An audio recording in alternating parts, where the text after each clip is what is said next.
From East LA to the rising sun, every day there's another one. A jihad over here, a jihad over here. One guy even put a bomb in his underwear. But east, west, and north, we cover them all. It can make you dizzy, but never give up, y'all. I feel like these are getting longer and longer. These are getting better and better, David. Like going to be like the first 10 minutes, Robert's new latest Epic of Gilgamesh. Islamic version. Yes, the Divine Comedy. But in the Islamic version, it's the Inferno, and the Inferno. Anyway, ladies and gentlemen, welcome to This Week in Jihad, and welcome to the great David Wood, who is here with us again. A little bit of housekeeping real quick. Sorry for the self-referential nature of this, but I did say on Twitter a few days ago that the person who came up with the best reason for hating Robert Spencer would get a free copy of the Critical Quran. And we have a winner. I said I want to announce it tonight, and the winner is Shaida Bacha, who was banned from Twitter, but he's writing now as Asif Aziz. And he says, Shaida Bacha hates Robert Spencer because he deserves it. He is Satan in a human body. No one can compete Islam. Islam has covered your religion and lifestyle, but you unbelievers are for hell. You reject Holy Quran and last prophet of Islam. You are a winner, Shaida Bacha. So just send us your address, and I will send you a Critical Quran. Meanwhile, here is Shaida Bacha's latest death threat. He sends them to me fairly regularly. It says, Robert Spencer is responsible for. And then there's a nice picture of the Critical Quran. Get your copy now. Shaida Bacha's got a free one coming as soon as he sends us his address. Robert Spencer is responsible for 26 books full of misguidance and ignorance. You must stop making fun of Muslims or Islam. You hear that, David? Otherwise, you know well. Muslims can die, but they can't allow Kafirs to attack the honor of Muhammad Baba. Stop your barbaric acts. Yes? That's bull. I do it all the time. Or get ready to bow down your head before entering hell. Shaida Bacha Sherpao. Shaida, you're a great guy. We love you. Sending out a shout out to you tonight. And remember, send us that address so that I can send it on to the feds and they can get you a copy of the Critical Quran stat. Yo, anyway, yes, sir. Where were you when they were looking for Bin Laden? You could have had this contest back then, Bin Laden.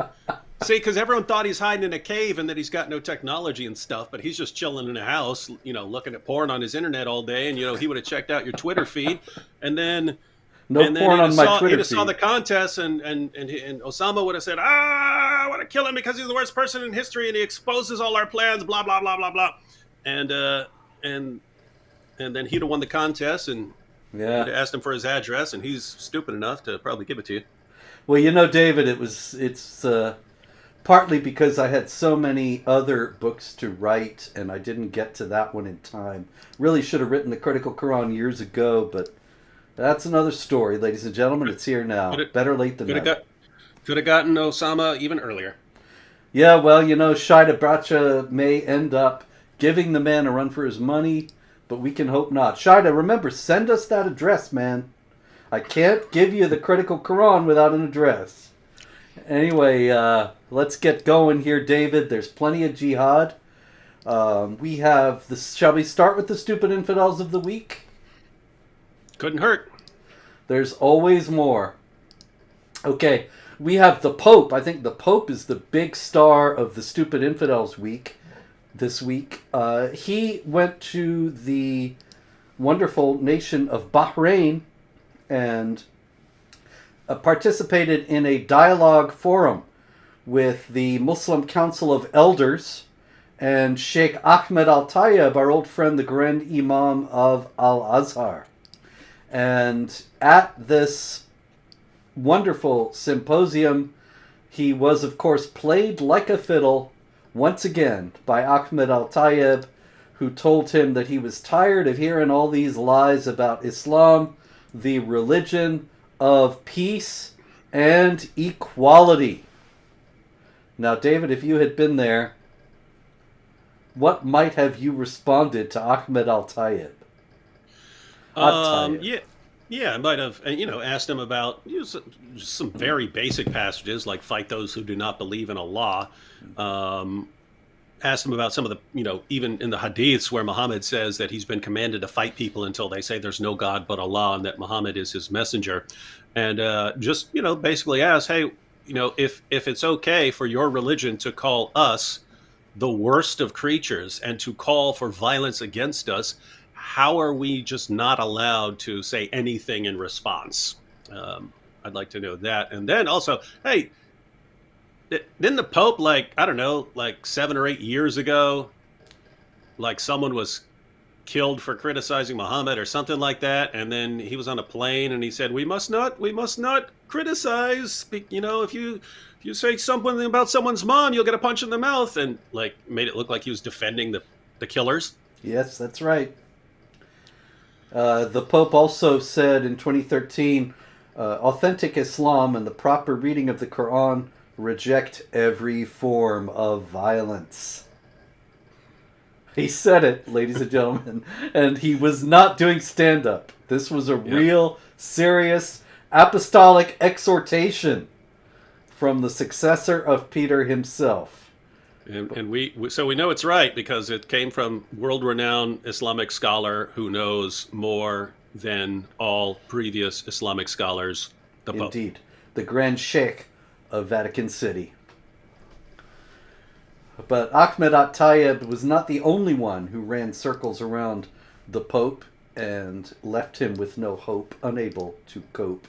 The Pope was also taken to the cleaners by this Muslim Council of Elders, whom he addressed twice by saying to them, Assalamu alaikum. Now, David, I don't mean to quiz you here.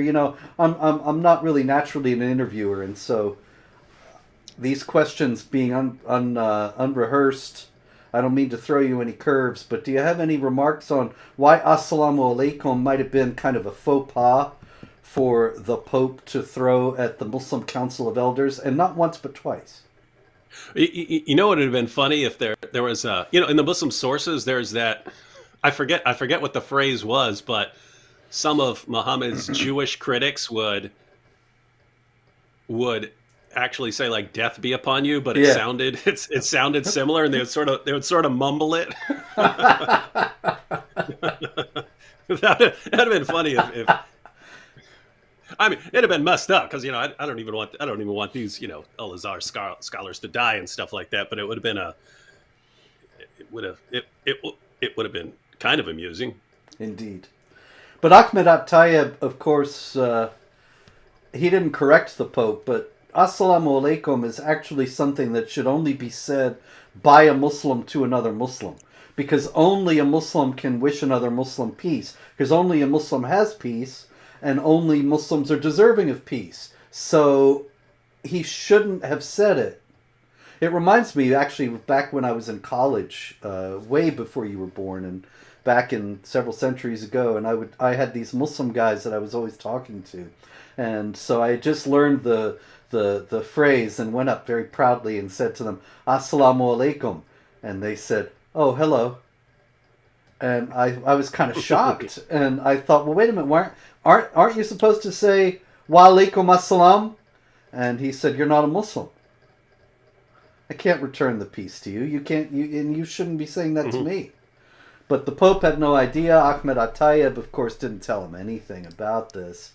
But he went on to say that this Muslim Council of Elders is a wonderful group because they are committed to dispelling erroneous interpretations that through violence misconstrue, exploit, and do a disservice to religious belief. Isn't that wonderful? I'm so glad we have a group like that out there that's dispelling erroneous interpretations of Islam. Nice. The interpretations of Muhammad and his followers in 14 centuries of the top Islamic scholars. You're familiar with the passages, but in the hadith where Muhammad tells his followers, don't give the people of the book the greeting forced them to the narrowest part of the road. In other words, you're sort of pushing them out of the middle of the road because you have to degrade them. And then there's one where Ibn Umar, the son of the rightly guided Caliph Umar, was walking by. I think it was a Christian, might have been a Jew. I think it was a Christian, and they gave each other the greeting, and he kept walking. And then someone told him, "Hey, that was actually a Christian that you just greeted." He ran back and said, "Give me my greeting back." Yep, that peace shouldn't be upon you, man. You can't have it. All right, so in the UK, always a great source for stupid infidels, the National Union of Students, which represents over 7 million university students in the United Kingdom, first chose a president, Shema Dalali, but they asked her to resign. They actually removed her from office last Monday on finding her guilty of anti-Semitism. And so I thought, wait a minute, they're surprised? What did they think? She's a hijab-wearing, Sharia-observant, committed Muslim. Did they really think she wasn't going to be anti-Semitic? What do you think, David? What's going on here? I don't know. I mean, you can find Muslims who are cool with everyone, but I mean, if someone is taking Islam pretty seriously, let's just say the odds of anti-Semitism go up significantly because of what Muhammad taught. And when they have to defend it for some reason, they'll say, because of Israel. When you've seen all these Muslim scholars who are responding to that objection, they say, no, we would hate them anyway, even if they had never touched Israel, even if they had never gone in, we would still hate them anyway because our religion commands that. But in addition to us hating them already, we can't stand the fact that they, won that war. Yep. All the different wars, as a matter of fact. A lot of them. It's incredible how Allah just keeps not managing to obliterate Israel. Especially it would be like all the countries around them all simultaneously attacking, and they just catch a smack down. Yeah. Well, have you ever read From Cairo to Damascus by John Roy Carlson? I read a book with a similar title, but the author doesn't, so I think it might be different. Very fascinating book from 1948. John Roy Carlson was an Armenian writer who went to Cairo, obviously, and he joined up with the Arab jihadis who were going to destroy the new state of Israel. But he said that among many other problems that he observed with them as he was following them and even going into battle with them or near battle, he saw that a lot of these guys, they were total fatalists. Allah was going to give them victory or not, and what they did more or less didn't really matter. So they would shoot all their ammunition, fire into the air, say Allah will guide the bullets, and then go drink coffee in a cafe for the rest of the day. And then they lost? Oddly enough.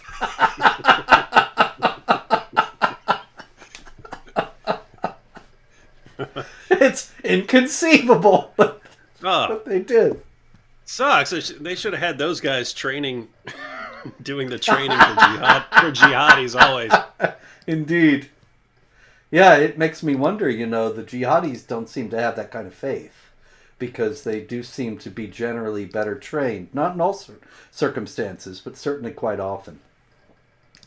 Okay, let's go to Mali, David. And really? Like on a plane? Yeah, why not?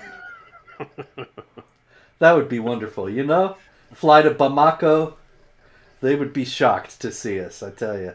And we would probably be shocked soon after that. But in any case, in Mali, recently, there was a demonstration. Tens of thousands. I mean, a really huge demonstration. Tens of thousands of people. Let me see if I can get the picture here just for fun. The protest was about There it is. Look at that. Massive crowd in Mali.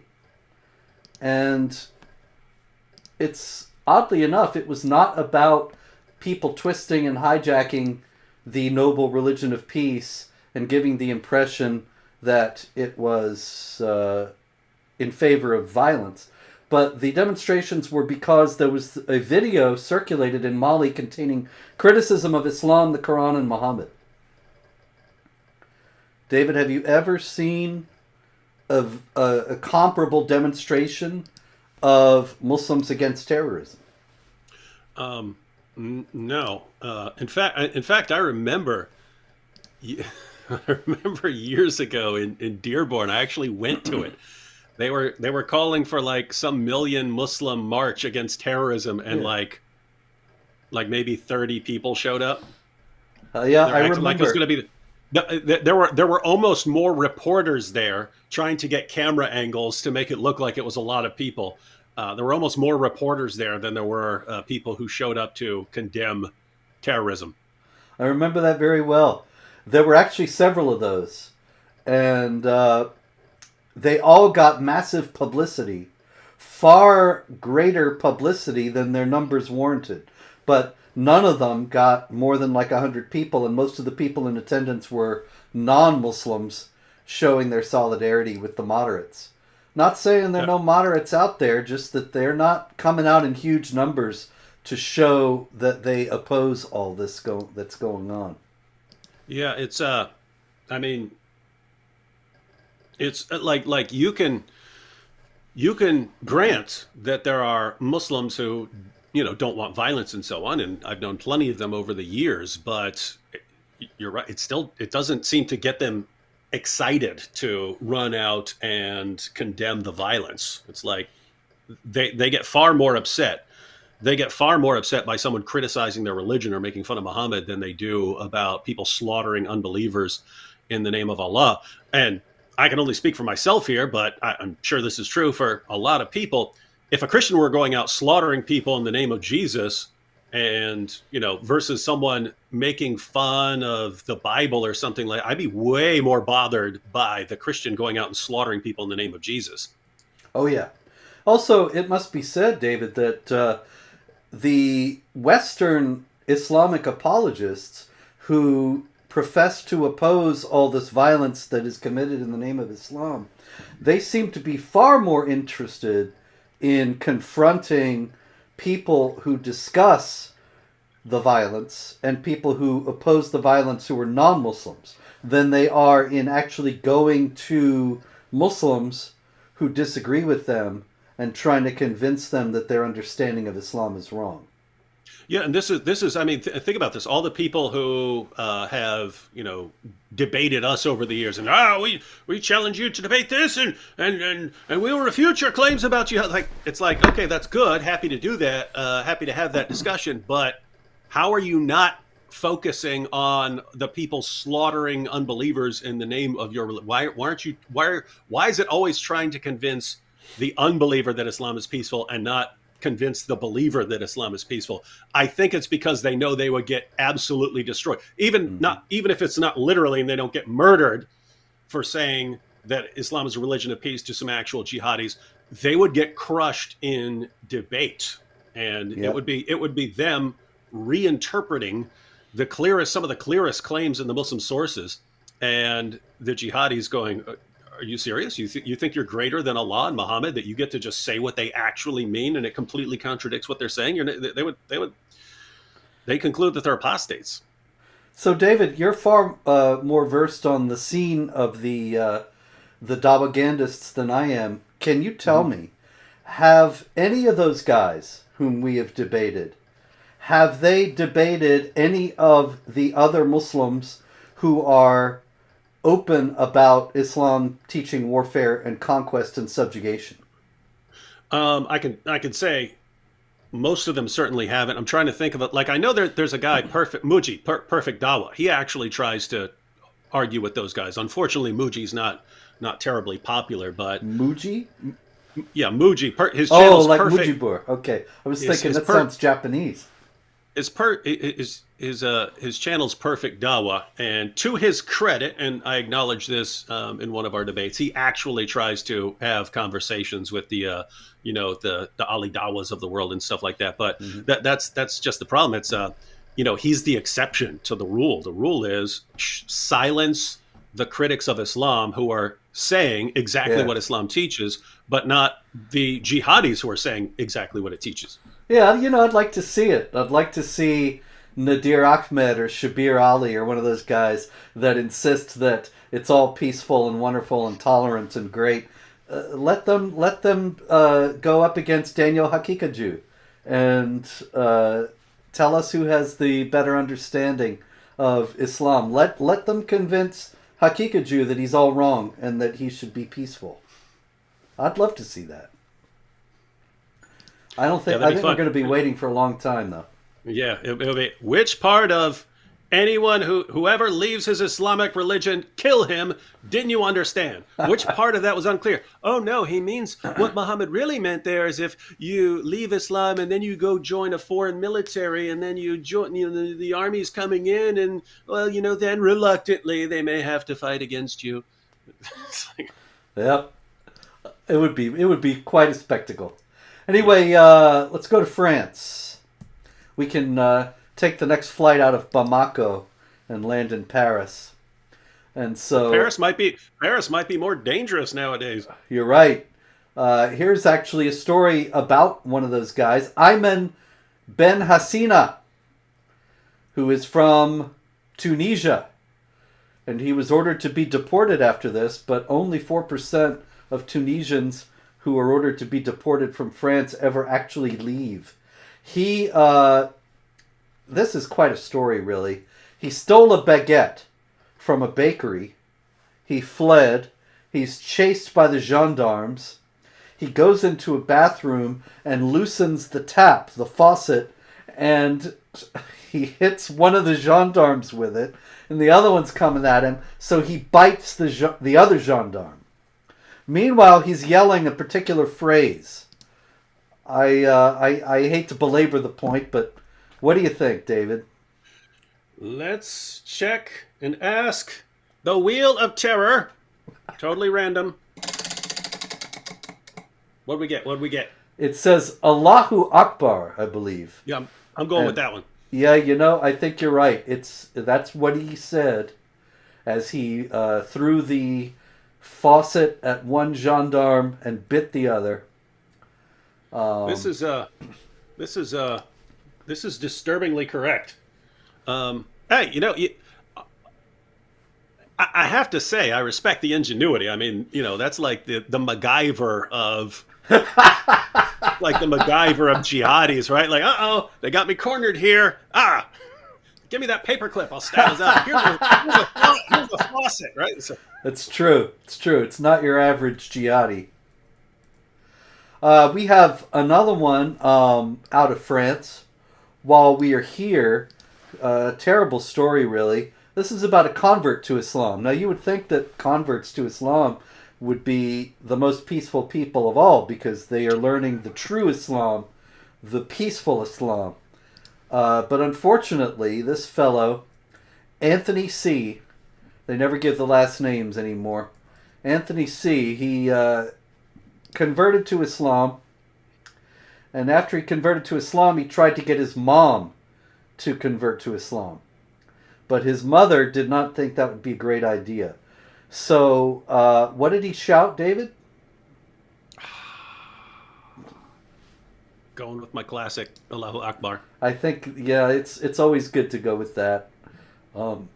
It's really amazing, though.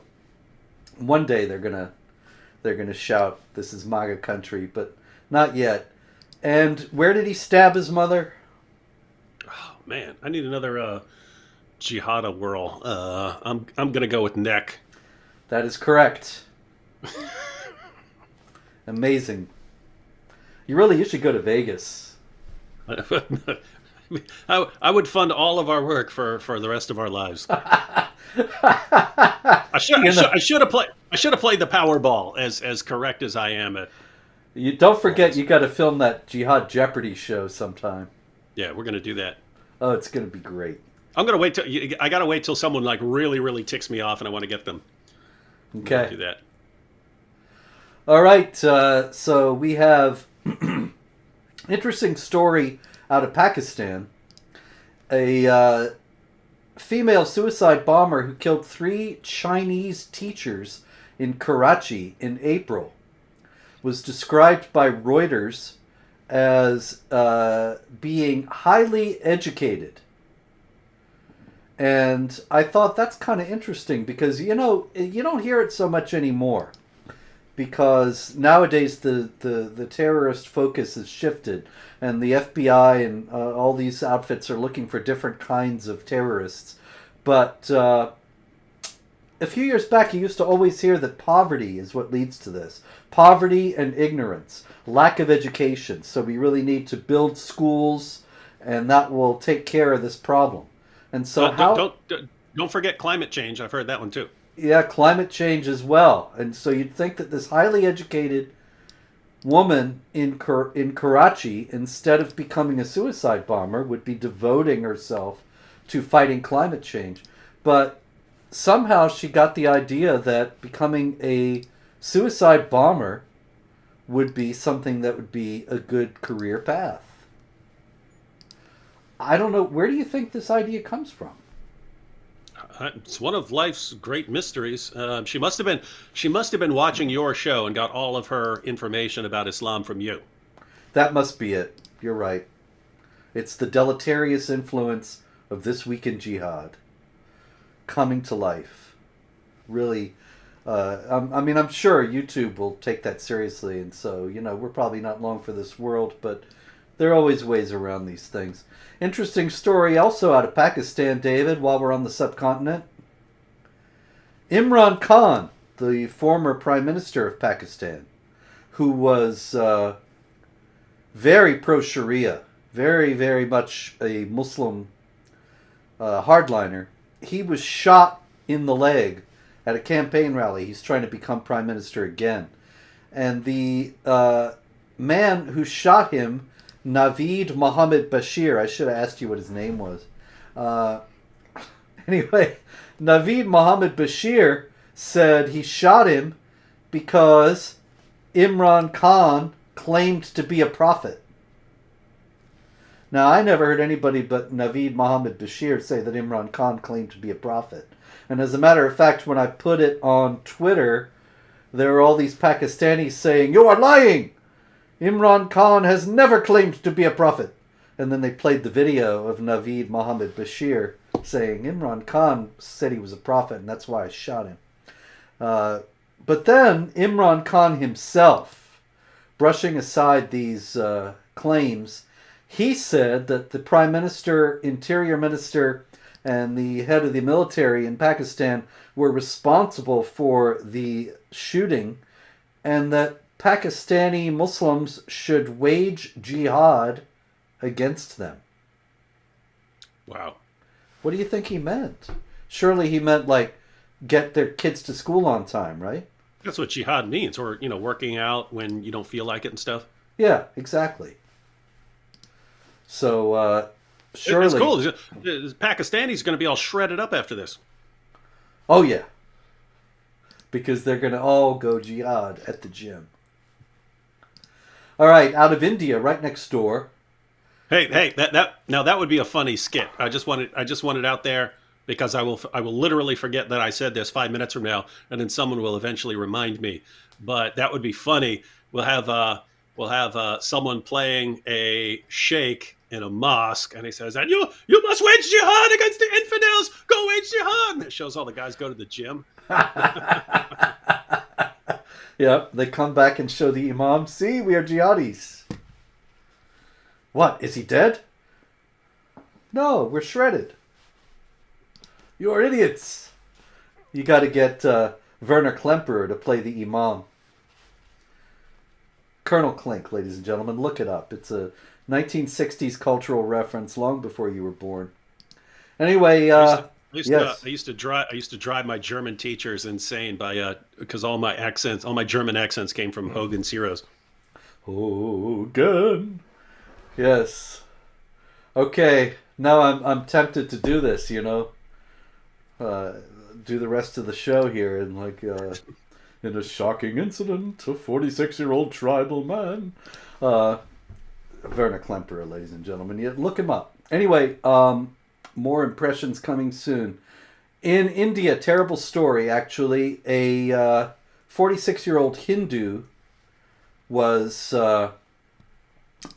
attacked by a Muslim mob because he was drawing water from a well that the Muslims used. Now, why would that be a problem? Yeah, Muhammad said you can't use the same vessels and so on as non-Muslims. Indeed. And it's even in the Quran itself, 9:28, the idolaters only are unclean. And so if they are unclean, you don't want them drinking your water. So they beat this man to death.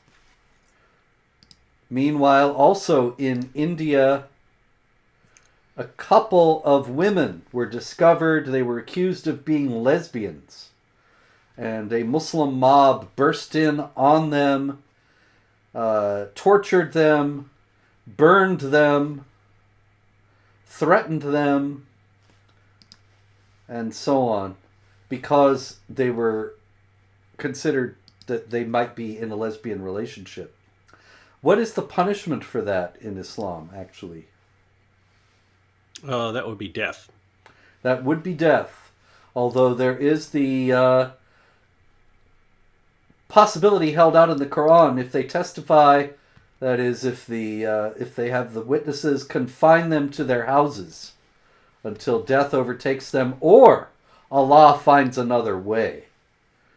Now, Allah finding another way, well, it might keep you from having these people walled up in your house slowly dying, but it's a little bit unclear.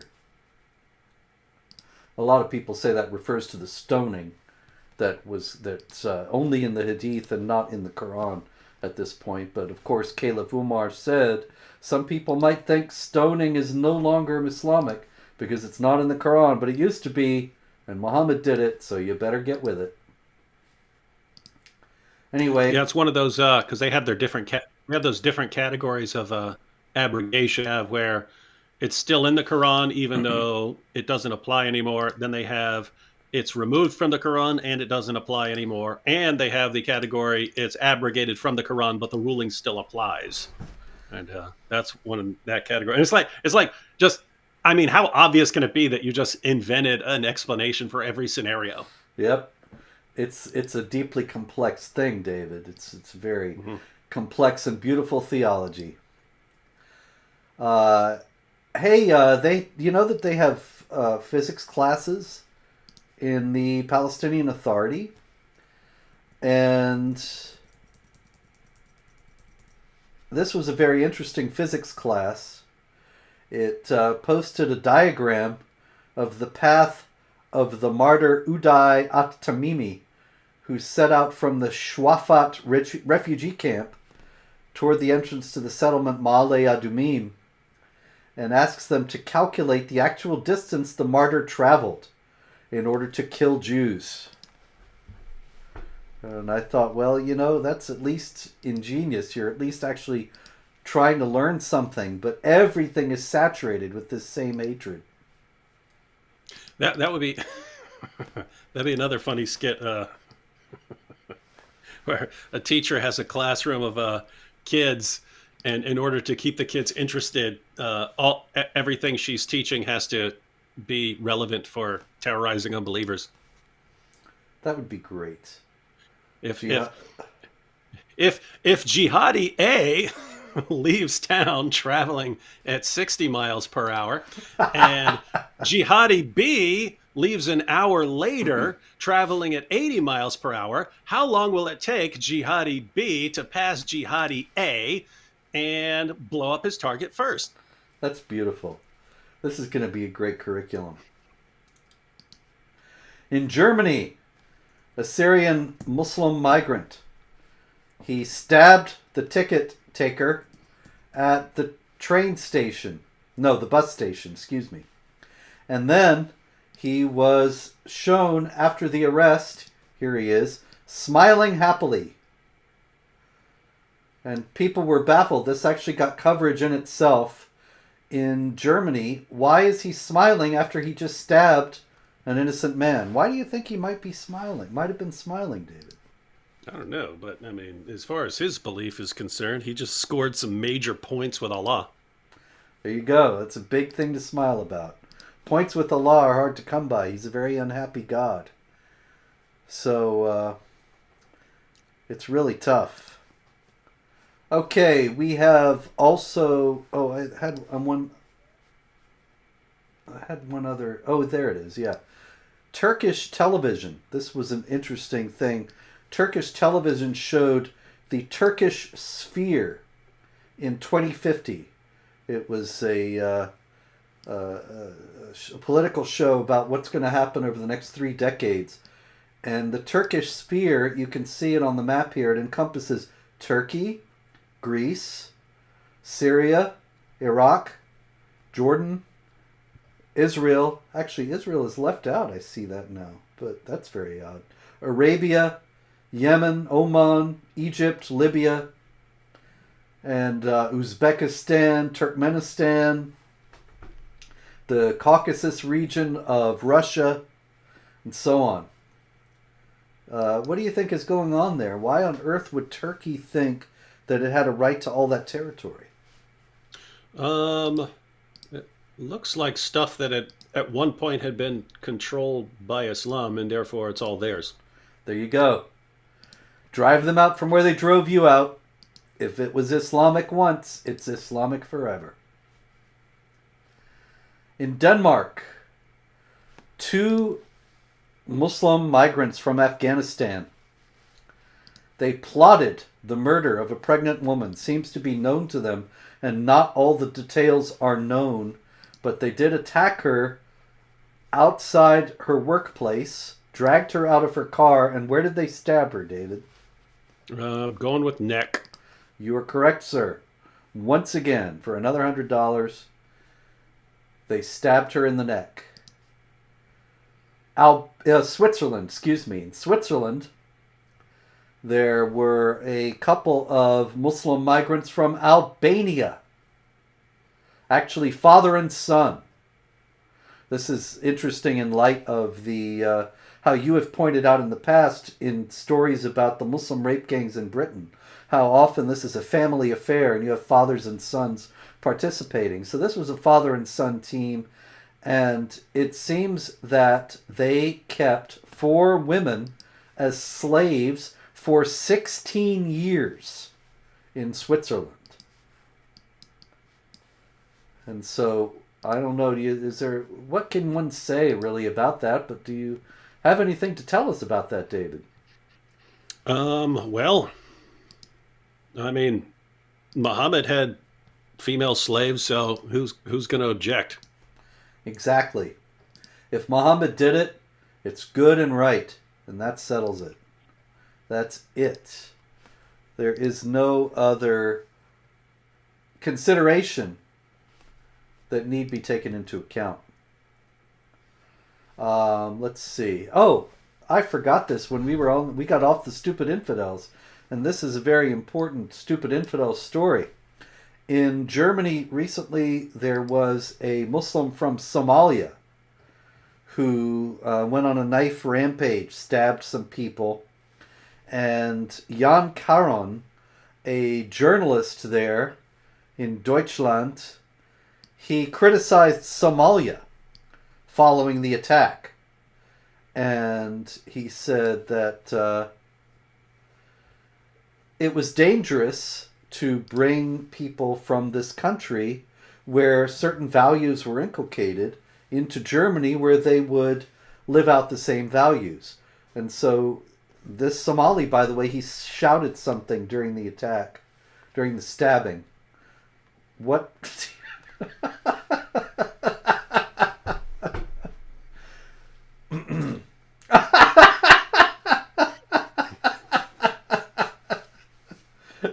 Yes. I'm not even gonna look. I'm not even gonna look, so people can know it's totally random. I'm not even gonna look. That's amazing. That's really quite a wheel. Allahu Akbar, it says, and that's actually This thing's way more accurate than Muhammad ever was. that's right. So Jan Caron actually was fired from his job for criticizing Somalia after, I kid you not, after this jihad attack by a Somali in Germany. How dare you criticize the worst place on the planet? Have you seen Black Hawk Down? It's so great there. Yeah, that's why they have such an illegal immigration problem. Everybody trying to get into Somalia. And you know what's horrible? Because Shino and Shania, who run the channel Somali Christian TV, Somalia actually could be a really nice place that does really well. And it's not, mainly because of jihad. The food is great. Yeah, that's what I mean. But before, I mean, it's a place that would be a nice place if there weren't a constant bloodbath. It's the ideological dominance of Islam all over the country that really, yes. But no, I mean, notice the reasoning. You have this place that could be a really, really nice place, but all these groups are slaughtering each other in the name of Allah, vying for supremacy. And then your country takes in some of those people who, I mean, I know many of them probably are happy to get out of there and go live normal lives and so on. But shocker, you're getting some people who want to slaughter unbelievers in the name of Allah. And so, you know, that's a risk you take, of course, when you take in a group and you're doing the math. You're saying, okay, well, you know, 90% of them are not killing us. So, you know, willing to take the risk with the rest of them slaughtering us in the name of Allah. But what's crazy is just you can't even say anything about it. You can't say I disagree with that, or you're like the worst person in the world. Yep, that's the world we live in. The Iranian protests are still going on, and interesting stuff coming out of Iran these days. One was Rasul Sanai Rad, who is a top aide to the Ayatollah Khamenei, the supreme leader of Iran. And he said an interesting thing a few days ago, that we must accept the differences and open a space for dialogue through free-thinking platforms. But in the first step, our actions must be aimed at suppressing riots. Now, I thought even the suggestion of dialogue in this context, I think, is a tremendous admission of failure and defeat already. Because, as we have discussed in the last few weeks, terror is the only thing these guys know. And if they're talking about dialogue now, the terror is clearly not working. I wouldn't trust them. I wouldn't sit down with them if I were one of the protesters. But even the fact that he's saying it is significant, don't you think? Mm-hmm. Reckon. That's really how it works. It's try this. Oh, that's not working. Try this. Oh, that's not working. The goal's always the same, but you change your methods depending on the circumstances. Yep. Speaking of methods, also we have another interesting bit of information coming out of Iran, and that is that an identification card that was found in the dropped wallet of one of the security forces shows that he was not Iranian at all, but was from Afghanistan and belongs to an Afghan Shiite group, the Fatemiyun. And so I thought, well, that's interesting. Are the Iranians running out of Iranians who are willing to crush the uprising of their own people? Is it getting that bad that they have to go next door and get some Afghans to do what Iranians won't do? I don't know. It may be that there's some other reason why they have Afghans there. But I thought, well, that was interesting. Mm-hmm. Meanwhile, the Islamic Republic is continuing the terror and the brutality, murdering a man, Yahya Rahimi, who was driving to work, and he passed by some protesters, honked his horn in solidarity, as we often see in the United States when there's protesters out on the street and people drive by and honk and wave in support. And for that, he was found and killed by the government forces. After all, if Muhammad was made victorious through terror, they believe they will be as well. Yeah, and I mean, we've said it before. I mean,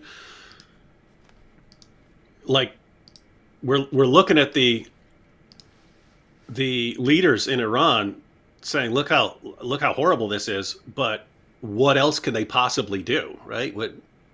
Not kill all these people? Then they're gonna lose their power. So they know it's like crush them or nothing, because there's nothing else we can do. And wow, wild stuff. Indeed. And we talked about it a little bit last week, the knocking off of the turbans of the mullahs. I've seen a lot of people saying, oh no, they shouldn't do that, they shouldn't stoop to their level. That's not their level. It might be, you might think, gee, that's very rude to go knock off somebody's turban. But these are the same people who have been threatening, harassing, terrorizing, sometimes even imprisoning and torturing women for not wearing the hijab. And so I'm not really in favor of any kind of violence at all. And I don't want anybody to get hurt. But I think to say that there's some equivalence there is just ridiculous. One quick comment here. Yeah. Prophet Mahabbat said, Robert or David, are there mosques in the U.S. with loudspeakers for azan? Yes, there are. I don't know how many, but yes, there are. I've seen them in Dearborn, Michigan. Oh, yeah. I believe it was in Dearborn some months ago. There was a guy came in to the mosque as it was going on and confronted the imam and said, don't you realize not everybody is Muslim here? Which, of course, they know very well. That's one of the reasons why they want to broadcast the azan. And CARE tried to make it, the Council on American Islamic Relations tried to make it into a hate crime and so on. Didn't hear anything about it after that, though. I don't know how it came out. In Nigeria, terrible story. The Fulani herdsmen, once again, who are Islamic jihadis, they entered several villages on market day when they knew that it would be crowded. Opened fire, killed quite a few people, including 18 children. And this also is intending to strike terror in the hearts of the enemies of Allah. In Italy, a Muslim from Bangladesh was arrested. He was confronted by a couple of police officers who were women, and he attacked them and brutally beat them and demanded that if he was going to be arrested, it had to be by a man, not by a woman. I mean, in that situation, if I were the police, I would have women arrest him. But we know that would be like charges of Islamophobia. Yeah, that's actually true. Yeah. This man only wants to be taken into custody by a man. But actually, he brutally beat the female cops. One of them is still in the hospital, with severe injuries. So it may be that they had to call in some bruisers to make sure that this guy was taken into custody. Yeah, I don't know what cops are like over there, but if they're anything like cops over here, you assault some cops, they're gonna get revenge on you. Let's just say. Yep. Palestinian Authority, Hebron. Very big story. Story got a lot of attention. You probably heard it. The mayor of Hebron offered people 20 shekels, about $5, to kill dogs. And Palestinians went out and killed large numbers of dogs in response to this call. Now, why might he have said that it would be a good idea for them to go kill dogs? I'm going to go with Muhammad ordered his followers to kill dogs for 200. I think you won the $200, David. You're racking up quite a total tonight. I tell you, I'm going to have to run a fundraiser or something to cover all this. The mayor of Hebron, he offered a cash reward to get rid of strays, but the Palestinians went quite far beyond that, enthusiastically taking up his call to kill the dogs, apparently because of Muhammad's directives. Meanwhile, there was a jihadi in the Palestinian areas who was actually serving Majdi Zaatri, who was serving 23 life sentences for transporting a jihad suicide bomber to a bus which he bombed and murdered 23 people. He has been given $306,972 and been allowed to get several university degrees while he is in prison. This is part of the Palestinian Authorities' program of paying jihad terrorists and their families. And of course, what you pay for, you get more of. It's the law of supply and demand. Quick follow-up question here. Abel Abraham says, only black dogs or all dogs? Abel, that depends on the hadith you go to. At first, Muhammad commanded his followers to kill all dogs, and then his followers complained that, sometimes they use dogs for hunting and so on. And so he dialed it back, that you could have dogs for specific purposes, like outside dogs if they're hunting, or like a guard dog for outside. You can't have a dog as just like a pet, it's nothing else but a pet. But the exception was if it's a black dog, it has to die anyway. So it's interesting. There's a progression in Muhammad's revelations. And by the way, the original command to slaughter all dogs, that was because the angel Gabriel stood up. Muhammad didn't show up when he said he was going to show up, and then Muhammad had to find out why, and it was because there was a puppy in the house. So that's when we have to go slaughter all dogs. And then, of course, the revelations just kept changing based on how much his followers complained about it. It's interesting religion. And then the question that I put on the screen just now, how much per dog? That was about $5, 20 shekels. And yes, the Palestinian Authority uses Israeli money. I bet a bunch of them were like, $5, we'll do it for free. Yeah, they probably were thinking, what, we're going to get paid for doing something we love? This is perfect. Interesting to note also the hadith that says that Gabriel will not enter a house with a dog or a picture in it. That hadith is pointed at particularly two groups. The pictures, people who were likely to have pictures in their house were Christians who would have sacred icons in their house, and the people who would be likely to have dogs in their house were Zoroastrians, because the Zoroastrians considered the dogs to be sacred. And so what Muhammad is saying is kind of like when he says the Jews and the Christians let their mustaches grow long and trim their beards, so you trim your mustache and let your beards grow long. And it's another variation of that. Don't be like the Christians or the Zoroastrians. Don't keep dogs or pictures, but get rid of the pictures and kill the dogs. Interesting story out of Dagestan in the Caucasus, Russian province, but an Islamic one. This group of 4 sisters from Dagestan, they fled to Georgia. That is, of course, Stalin, Georgia, not Jimmy Carter, Georgia. And they fled there because they were being beaten at home. And the Council of Imams, the chairman of the Council of Imams of Kaspiysk in Dagestan, he said that the rights of the family had been infringed And this was a terrible thing that the parents have lost their children in this way. Now, why would it be something that an imam would get upset about if sisters were fleeing domestic violence? I just wanted to point out the parallel real quick. I mean, imagine that's what the government and the media. That's how the government and the media wanted to respond to Rifka Berry.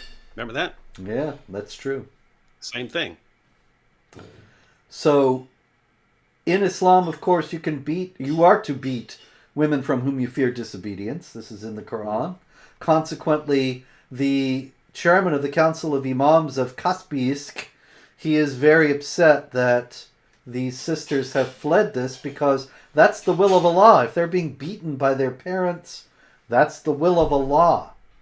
And they are fleeing the will of Allah. Yeah, and you see this too, because Abu Bakr beat Aisha even after she was married to Muhammad. That's in the Hadith, and because everyone's always beating poor Aisha. But yeah, so it's wives and daughters. Just beat them. What's crazy is Abu Bakr is beating Aisha in the presence of her husband. Isn't that like wild? He would never do this in a million years because he's a super nice guy. But I mean, I'm just like, I can't even imagine my wife's dad coming over and beating her in front of me, because that would be like, there'd be some problems there. A slightly different culture, I suppose. Yeah. All right. Well, David, let's see. I know there's some that I skipped here. Oh, in the UK, they're spending $8 million a day to house migrants in luxury hotels, including $1.3 million a day for Afghans in particular.